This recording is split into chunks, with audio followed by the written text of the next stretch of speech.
prochain projet de couteau pliant.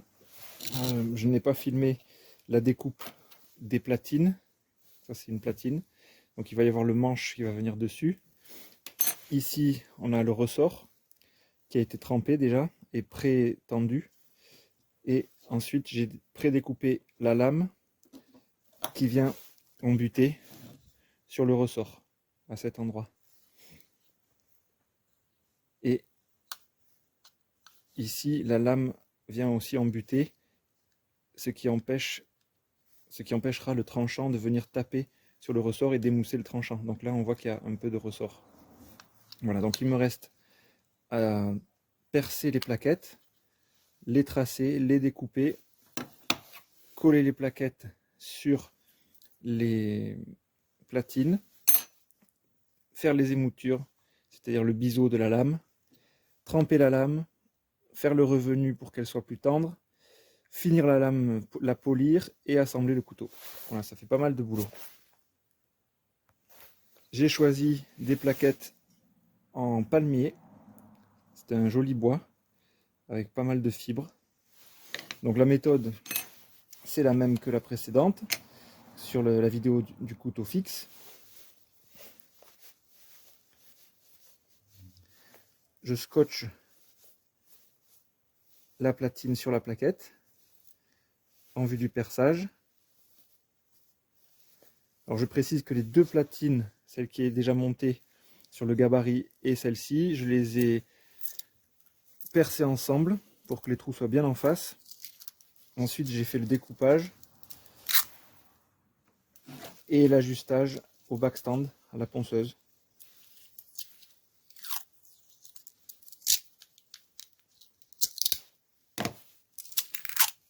Même technique que la vidéo précédente.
Les plaquettes découpées grossièrement, il reste à les passer au backstand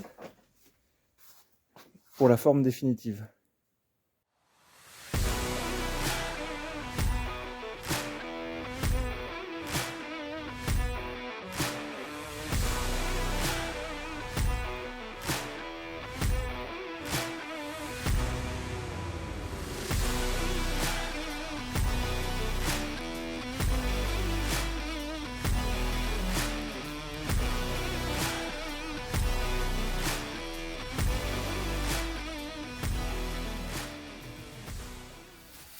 Je vais tracer le centre de la lame avec une pointe de 3 mm, puisque l'acier fait 3 mm.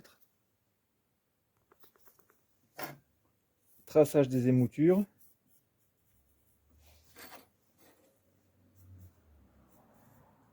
Pour les néophytes, je précise que l'émouture, c'est le biseau du couteau.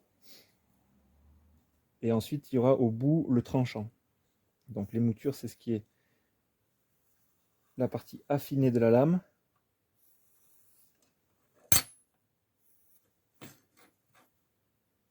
Elle peut être plate, convexe, concave, creuse. Mais l'émouture concave, c'est assez compliqué. J'en suis pas encore là.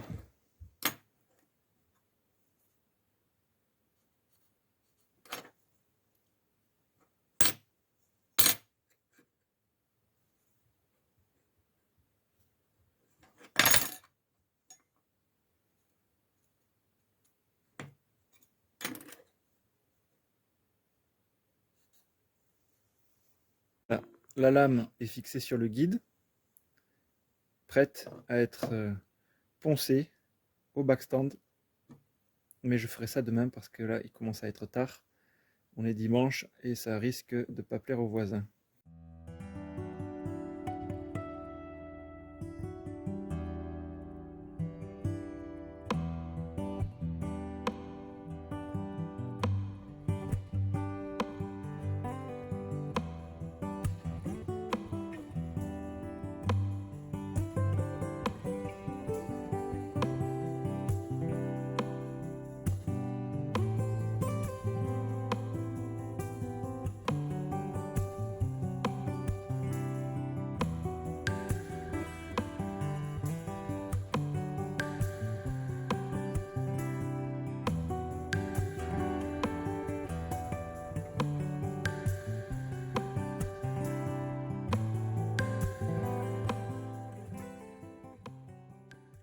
J'ai décidé de vous le montrer malgré tous les défauts, mais j'ai beaucoup appris, je pensais que ça pourrait servir, voilà, aux amateurs, à ceux qui débutent aussi.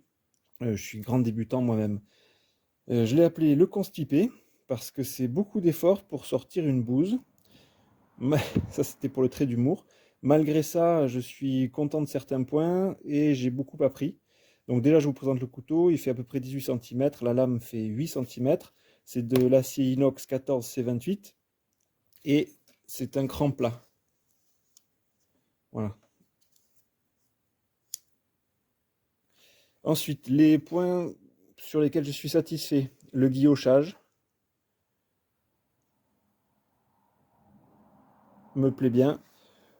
La forme, je l'aime bien aussi. Et c'est surtout mon premier pliant, donc j'ai cette satisfaction-là d'avoir accompli, d'avoir enfin fini ce couteau. Les points négatifs, alors les erreurs plutôt, c'est que la lame, je l'ai trempée à 1050 degrés pendant 6 minutes, parce que c'est une lame de 3 mm d'épaisseur, sauf que je n'ai pas mis de papillote en feuille d'inox, ce qui fait qu'il y a eu une décarburation, et c'est assez profond comme décarburation, parce que même en ponçant, on obtient cet effet léopard là. Alors j'ai décidé de le garder comme ça quand même, de ne pas aller plus loin parce que sinon j'allais abîmer la lame. Ça c'est la première erreur. Donc première erreur, quand vous trempez de l'inox, il faut faire avec un feuillard, ça s'appelle, une papillote en inox. Voilà, j'en ai pas encore, je l'ai commandé, j'attends de recevoir pour faire des prochains tests. Deuxième erreur, quand on rivette, mais ne pas y aller comme un bourrin parce que là, eh bien, j'ai éclaté le bois. Voilà. Troisième erreur, ça se voit pas, mais ça m'a bien fait suer lors de l'assemblage, c'est que les trous n'étaient pas tout à fait perpendiculaires ni tout à fait en face, les uns des autres. Parce qu'il y a ici le ressort au milieu, ensuite il y a deux platines et les plaquettes. Et les trous n'étaient pas tout à fait en face, donc j'ai vraiment galéré à tout assembler. Ensuite, troisième erreur au niveau du ressort, c'est qu'il n'est pas très dur. Et surtout, il ne fait pas ressort au bout. Voilà, normalement, le couteau revient tout seul par lui-même en position fermée, et là, il ne revient pas. Donc ça, c'est une question de réglage. J'ai pas tout filmé parce que je voulais juste finir ce couteau qui traînait là, ça fait depuis novembre qu'il est là et que j'ai à le finir. Donc j'ai pas pris le temps de filmer, je vais en faire un autre et bien m'appliquer sur toutes les étapes et je filmerai tout. Voilà, ainsi que les erreurs et les gros mêlements. Quoi d'autre comme erreur? Je ne me souviens plus. Dernier défaut, c'est que la lame n'est pas centrée. Voilà. Donc ça, je pense que c'est lié au perçage des trous, comme je l'ai dit juste avant. Les trous ne sont pas exactement perpendiculaires aux plaquettes et aux platines. Donc l'axe est un peu tordu et ça fait ce défaut-là. Voilà. Malgré tout, je trouve que c'est un joli couteau pour un premier. Je vais le garder dans mon musée. Et j'ai oublié de le dire, le manche c'est du palmier pour ceux qui n'auraient pas reconnu.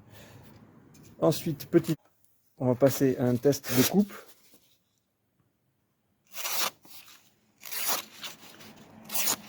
manque un petit peu d'affûtage. Peut-être un passage au cuir. Bon, à peaufiner. Voilà, merci d'avoir suivi cette vidéo. Et à bientôt pour un prochain couteau. Donc ce ne sera pas dans la semaine, mais petit à petit.